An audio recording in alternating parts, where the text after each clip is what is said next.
à vous de Matin Première. Bertrand, vous recevez ce matin le ministre de la Justice, le CDNV, Koen Geens. Messieurs, c'est à vous. Bonjour Koen Geens. Bonjour monsieur. On va évidemment parler de l'enquête judiciaire en cours, on va parler des renseignements puisque c'est vous qui avez la tutelle sur la sûreté de l'État. Mais avant cette menace qui descend donc au niveau 3, Koen Geens, expliquez-nous pourquoi nous sommes moins menacés qu'hier. Nous sommes moins menacés parce que l'OCAM a décidé, en vertu des informations dont il dispose des différents services d'appui, il y en a 7, que les informations ne convergent plus vers une menace niveau 4, c'est-à-dire grave et imminente, mais une menace niveau 3. Donc la raison concrète est très compliquée à vous expliquer, même si je la connaissais, parce que justement, c'est la conclusion d'un raisonnement sur base de différentes informations, de différents services d'appui qui convergent vers un certain résultat. Ouais, ce n'est pas de la mathématique, ce n'est pas une science, mais c'est quand même, comment dirais-je, un raisonnement très construit qui a été basé sur des informations très concrètes à différents services. Je ne sais pas en dire plus, malheureusement, pour vous. Parce que dans l'enquête, il y a... Alors, on pouvait imaginer que ça repasse au niveau 3, enfin que la menace diminue, si l'enquête avait débouché sur des résultats comme des caches d'armes, d'explosifs, et évidemment l'interpellation des personnes recherchées, ça n'a pas été le cas. Donc ça veut dire qu'il y a d'autres informations qui sont arrivées dans les mains de l'OCAM et qui laissent à penser que la cellule terroriste ou les cellules, vous allez nous le dire, qui à un moment donné auraient dû frapper, c'est ce qu'on a cru comprendre, ne sont plus en état de le faire. Il y a évidemment un lien entre l'enquête et le niveau de menace, parce que le parquet fédéral est un des services d'appui de l'OCAM. Mais il y en a 6 autres. Et donc, ce n'est pas seulement l'état de l'enquête qui justifie un certain niveau de menace. Le présupposé que vous faites, c'est que le 4 a été dû, par exemple, je ne dis pas que ce n'est pas le cas, mais aurait été dû à une information qui émanait de l'enquête. C'est pas certain, ça. Et donc, tout le temps, je dois vous dire qu'il y a plusieurs services d'appui, même 7, qui donnent des informations. S'ils convergent, l'OCAM prend sa décision. Parce que quand Didier Reynders dit à la télévision américaine qu'il y a 10 terroristes lourdement armés avec des explosifs, ça c'était mercredi. Quand hier le Premier ministre dit la menace, elle est devant nous, et puis que l'OCAM diminue à 3, c'est vrai que c'est difficile à comprendre. C'est clair que la menace reste devant nous, elle n'est pas derrière nous. La seule chose, c'est que pour l'instant, elle n'est pas imminente et donc ne justifie pas une alerte absolue. Mais la vigilance doit rester accrue et donc c'est tout que je sais en dire. Oui. Et Didier Reynders, quand il dit 10 terroristes lourdement armés avec des explosifs, c'est aussi les informations que vous avez, vous, ministre de la Justice? Je ne l'ai pas entendu dire ça, et les informations que j'ai, je les tiens. Moi, je l'ai entendu dire ça. Oui, sans doute, mais moi je n'écoute pas tout. Et, mais je vous le dis, il l'a dit, ça. C'est vous qui l'avez dit.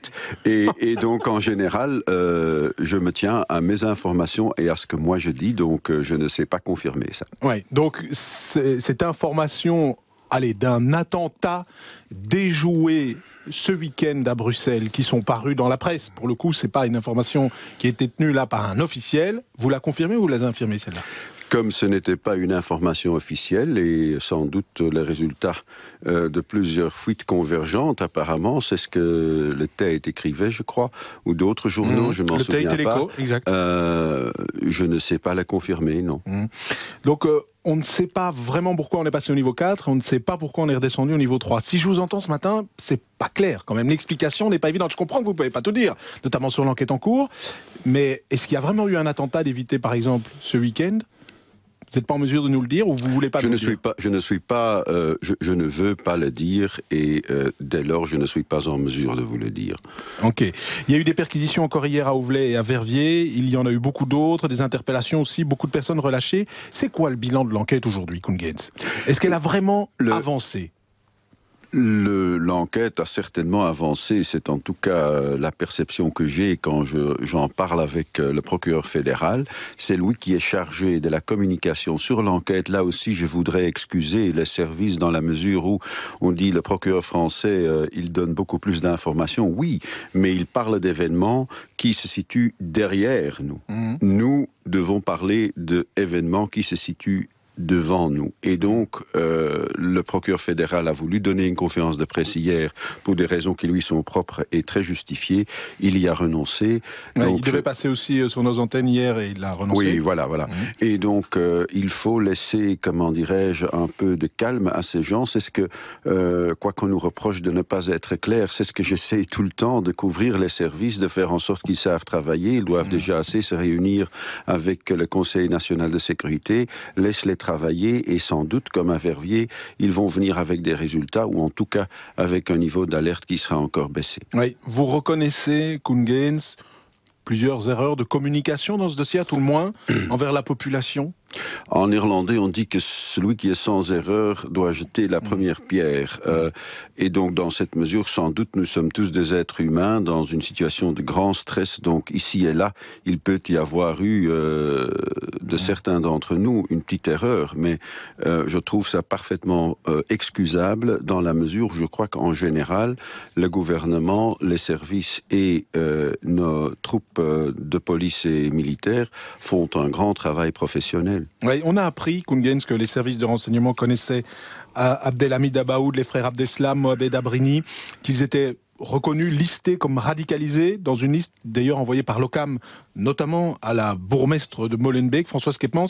Ça veut dire que le problème, il n'est pas tellement dans le fait qu'on ne connaît pas, qu'on n'a pas de renseignements, c'est plutôt qu'on ne sait pas quoi faire des renseignements. Oui, comment dirais-je, le ministre de l'Intérieur et moi-même ont préparé une circulaire en vertu des décisions de Verviers, la circulaire Foreign Fighters. Et dans cette circulaire, il est clairement indiqué qu'au niveau local, il faut travailler ensemble dans des local task forces entre les services administratifs, bourgmestre, police locale, services préventifs, CPS, etc., et les services répressifs, police, parquet, etc. Ça fonctionne dans certaines communes. Par exemple, j'ai l'impression que ça fonctionne très bien à Vilvoorde, et on s'échange des informations tout le temps sur base de la liste OCAM. Ça ne fonctionne pas encore partout. Et notamment pas à Molenbeek. Ça, je n'ose pas confirmer, mais en tout état de cause, les moyens pour le faire, on doit encore prendre des mesures sans doute, mais les moyens pour communiquer, pour s'échanger des informations, même secrètes, se trouvent dans cette circulaire. Il faut le faire. Et là, je demande vraiment aux bourgmestres comme aux services préventifs et répressifs de se faire confiance, d'oser communiquer, de partager des secrets, parce que c'est de là, notamment, que viendra une information qui, à un moment donné, peut être utile pour dire ce type s'est vraiment radicalisé, maintenant faites attention, nous l'avons découvert. Est-ce que, avec cette liste et le fait que tout, ou la plupart des protagonistes de ces attentats étaient listés en Belgique, vous vous dites pas à un moment donné, on aurait pu les éviter? On aurait pu, puisqu'on avait leur nom sur des listes. Vous connaissez mon histoire sur la chose. Si 1000 personnes dans beaucoup de services européens et américains n'avaient pas loupé une petite chose qui est différente pour tout le monde, ceci ne se serait pas passé.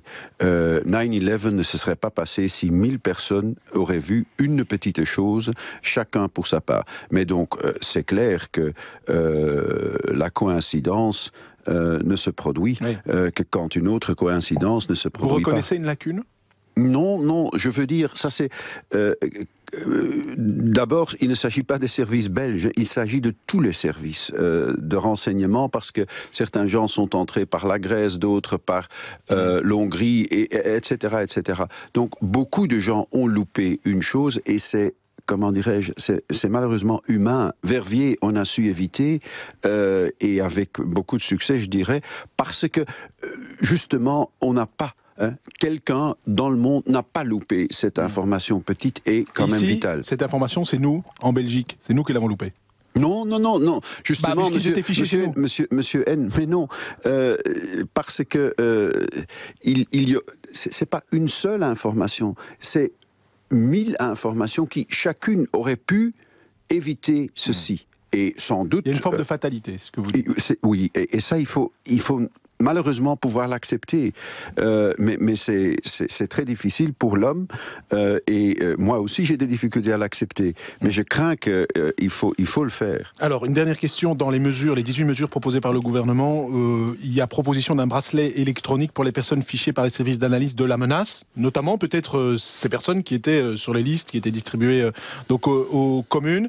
Vous confirmez ça? On va pouvoir mettre des bracelets électroniques, qui pour l'instant sont des mesures de coercition, avant tout jugement, avant qu'une personne passe au tribunal?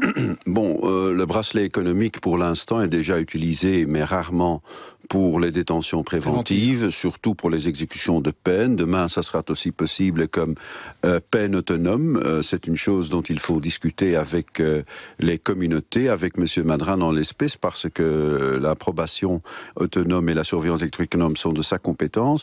Mais pour ce qui concerne la mesure en tant que telle, pour quelqu'un qui pourrait un jour poser problème, on peut peut-être aussi réfléchir sur une piste administrative, comme le retrait de la carte d'identité. Mais alors, on se trouve en dehors du droit pénal et ce n'est plus de ma compétence. Mais en droit pénal, on a suffisamment de moyens pour le faire. La menace reste devant nous, mais pour l'instant, elle n'est pas imminente. La vigilance doit rester accrue sur la communication. Celui qui est sans erreur doit jeter la première pierre. Nous sommes tous dans un grand stress. S'il y a eu des erreurs, c'est excusable parce que service, police, parquet, militaire ont fait tous un grand travail professionnel. Déclaration du ministre de la Justice, le CDNV, Koen Geens, ce matin sur La Première. Dans un instant, le café serré.